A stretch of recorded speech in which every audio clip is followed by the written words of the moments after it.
All right, here we go again. I just ran across another $1 million article on the homepage of a major news site. It's titled The Stark Reality of What a $1.5 Million Retirement Looks Like in 2026. I mean, with a title like that, you know I'm in. Before even reading the article, I'm looking at the title, thinking, a stark reality, there's no way this is going to hold up. And to be fair, that's not the most unbiased way to go into reading an article. But after reading it, it doesn't hold up. This one is poorly framed and poorly executed, and yes, falls right into that category of saying, hey, if you have $1.5 million saved for retirement, it's probably not enough. Hey guys, what's up, and welcome back to the channel. Here's the part that really caught my attention. They say if you take a 4% withdrawal from a $1.5 million portfolio, that gives you $60,000 a year. A conservative assumption, but so far so good. But then they hit you with this. After federal taxes, you're only left with $46,800. And that was the exact moment when I was like, we need to pause and we need to walk through this. Let's tackle the tax math first, because this is the most glaring error in the entire article. Yes, if you have $1.5 million sitting in a traditional 401k or a traditional IRA, any withdrawals you make are taxed as ordinary income. So that part is correct. And yes, if you look at the 2026 tax brackets, an income of $60,000 could technically push you into the 22% bracket. But here's where the article falls apart. It assumes that you paid 22% on every single dollar of that $60,000, leading to a tax bill of $13,200 and leaving you with an income of $46,800. That is not how our tax system works. We have a progressive tax system, which means your first dollars are taxed at lower rates. Only the top portion reaches higher brackets. And on top of that, we have deductions that we have to consider. And in retirement, those deductions get a lot bigger. At age 65 and older, there are now 3 layers of deductions as of 2026. First, we have the base standard deduction. For single filers is $16,100. For those married and filing jointly, it's $32,200. Then we have the age-based add-on for those 65 and older. For those who are single, it's $2,050. For those married and filing jointly, it's $1,650 per person. And then we have the new OBBA senior bonus deduction. For those who are single or married, it's $6,000 per person, assuming each individual is 65 or older. But if we add all of these deductions together, for those who are single, they qualify for $24,150 total in deductions. And for those who are married, it's $47,500. So let's take a moment and actually run the numbers on this income, on current tax brackets, and factoring in the deductions. For a single filer, age 65 or older, if they have ordinary income of $60,000, they would end up with net income after taxes of about $56,000.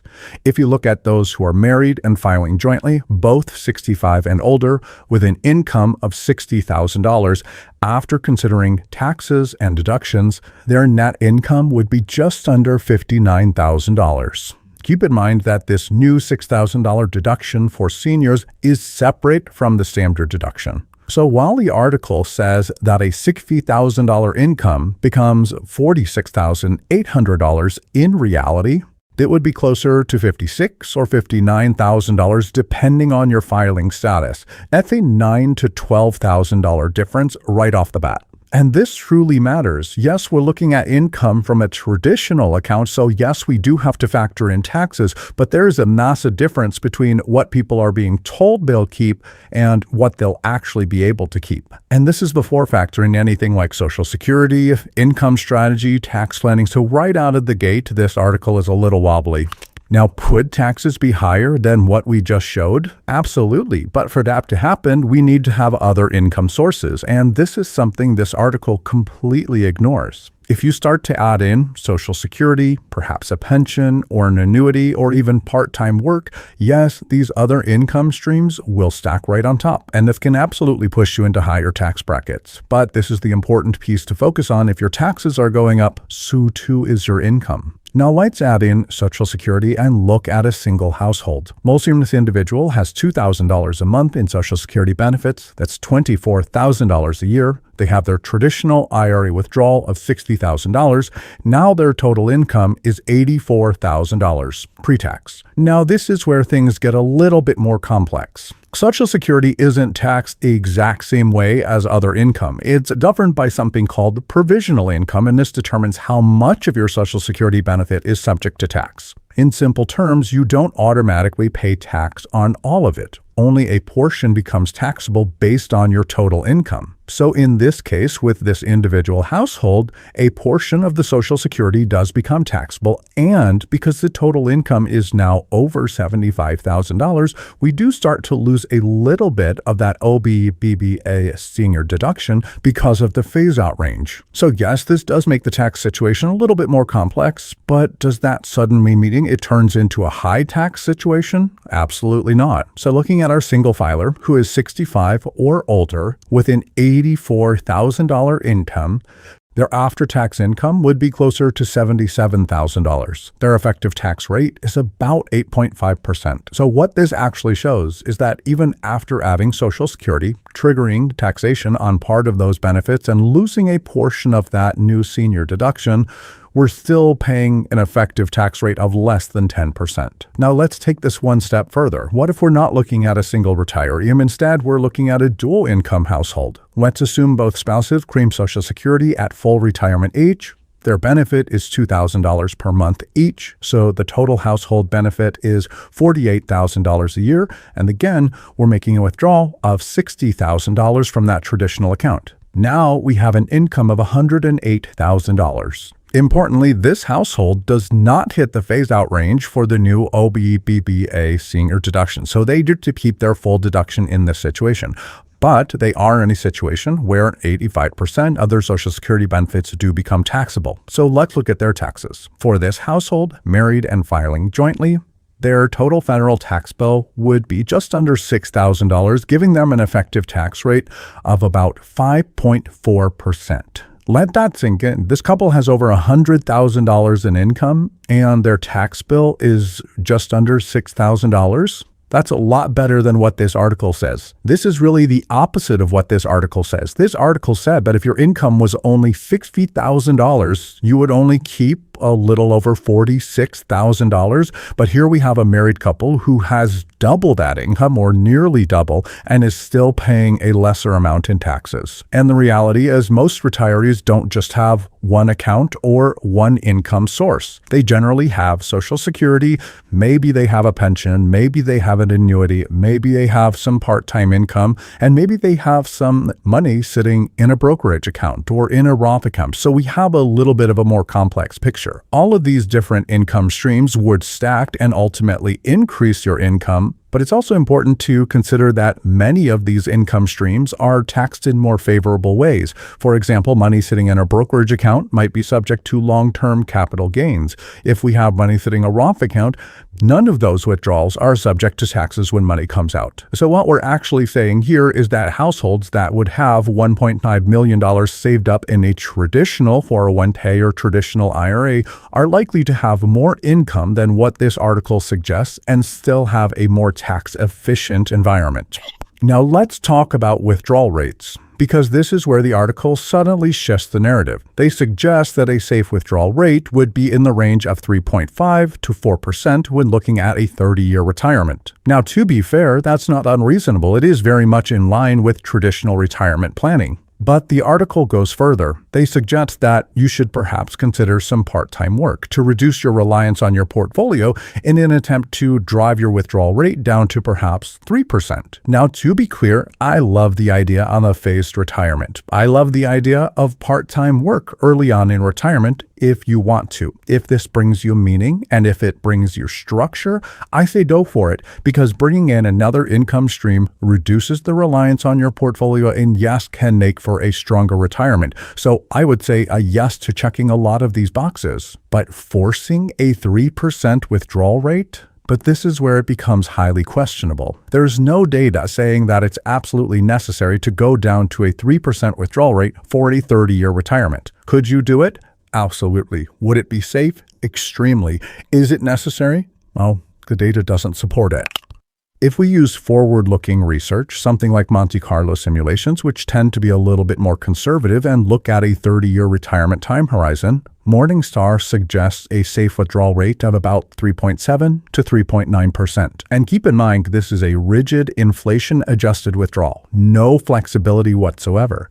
But what if we were to look at historical data on safe withdrawal rates? Now you're closer to 4.5 or 4.7% under modern-day assumptions. And if you introduce flexibility, which this article itself recommends, perhaps skipping inflation raises, adjusting your withdrawal down in poor performing markets, or being flexible with your withdrawal over time, even forward-looking Monte Carlo simulations suggest that you could use a safe withdrawal rate of 5+%. So what that means on a $1.5 million portfolio, if we're willing to bump our withdrawal up to 5%, we could be taking $75,000 a year. That is a $15,000 difference in annual income. And it's really important to get clear on what you think a realistic safe withdrawal rate is for your situation, because this will ultimately determine the size portfolio you think you need to fund your retirement. And more often than not, you're unlikely to use one single static inflation-adjusted withdrawal rate for an entire 30-year period.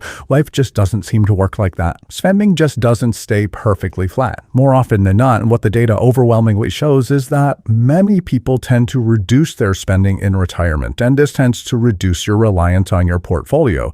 And if this is your situation, this is going to have a way of building in an added layer of safety to your plan. Let's take this one step further, because if we really want to test if a $1.5 million portfolio works, let's add some more pressure. Most financial planners assume a 30-year retirement if you retire at a traditional retirement age. Let's say you retire at the age of 65, they might project a 30-year retirement, so getting you to the age of 95. And to be fair, this is a great way to plan because you never want to run out of money in retirement, and it's very important to protect against longevity risk. But if we look at the data and we ask who's most likely to have a 30-year retirement time horizon, we might see that it's not those who are retiring at traditional retirement age. It's generally someone retiring earlier. Because they found Social Security life expectancy data, men in their early 50s often live into their early 80s. Women in their mid to late 50s often live to their mid to late 80s.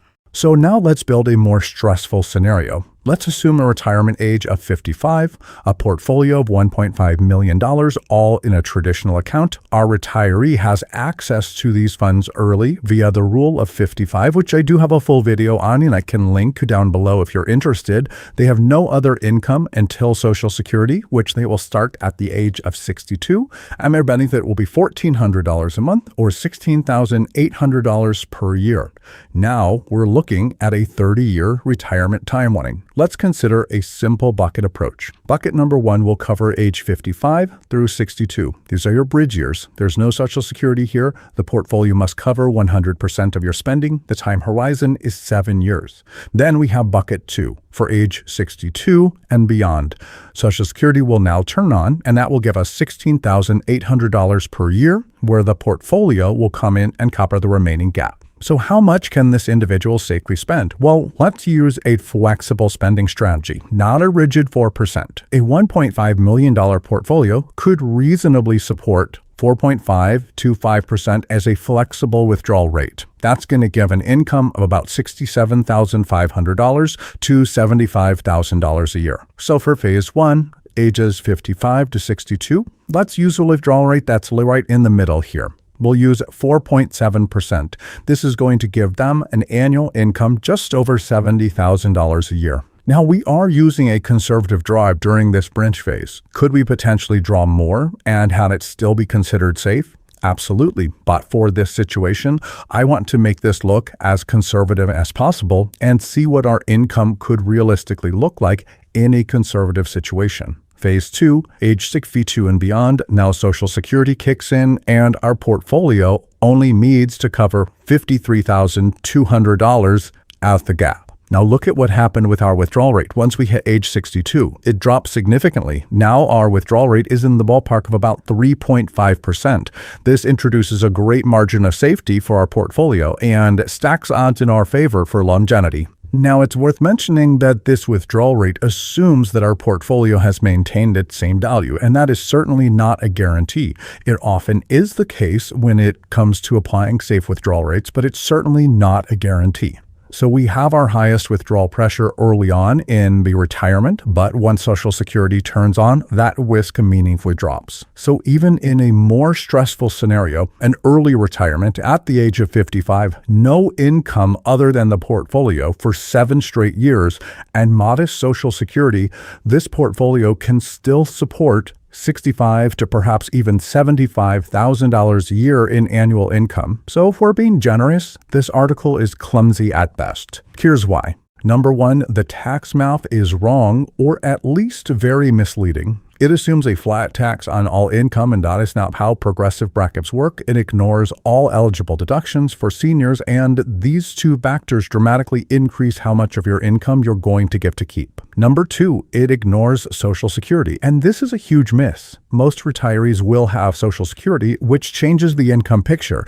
It's unlikely that a retiree in their 60s and beyond is going to be 100% reliant on their portfolio. Number 3, the part-time work framing is off. Part-time work can absolutely be helpful. I love this idea in many ways, but to suggest that you need to supplement your retirement with part-time work in an effort to reduce your withdrawal rate to 3% for a 30-year retirement just isn't supported by the data. And number 4, it frames $1.5 million as fragile. It presents $1.5 million as if it produces a surprisingly small income relative to a lifetime of savings, when in reality, with proper context, it can support a much stronger and more flexible retirement than implied. So if you have $1.5 million in a traditional account, it's not out of the realm of possibility to think that you could support an income from the portfolio in the ballpark of $70,000 or $80,000 a year. And then once you adding other income sources, whether that's Social Security, a pension, annuity, a part-time income, we could easily have a household that's living on $100,000 a year in income. I really struggle with articles like this because they keep pushing the idea that $1 million isn't enough, 1.5 isn't enough, $2 million still isn't enough. And if you look at all of these types of articles, they really are using fear-based framing. I don't think we need more fear-based articles. I think we need more conversations that are rooted in data, because that's where I think we get the most help. Now, I would add my 2 cents. If you do have $1.5 million sitting in a traditional account as you're heading into retirement, something you might want to consider would be Roth conversions. Because here's the reality, that portfolio will likely continue to grow. And once you hit RMD age, you lose control over how much you have to withdraw. Those forced withdrawals can push you into higher tax brackets later. And doing strategic and thoughtful Roth conversions over time can help to smooth out your lifetime tax bill and reduce your RMD pressure later on in life. So if you have $1.5 million sitting in a traditional account, this is not a problem. This is an opportunity that you get to solve for. So what are your thoughts on these types of articles? Leave them in a comment down below. I post new videos every single week. If you got anything at all out of this one, please give it a like. If you're new here, please consider subscribing or to help someone who might get something out of this type of content. Please consider sharing. I'll see you soon. Bye.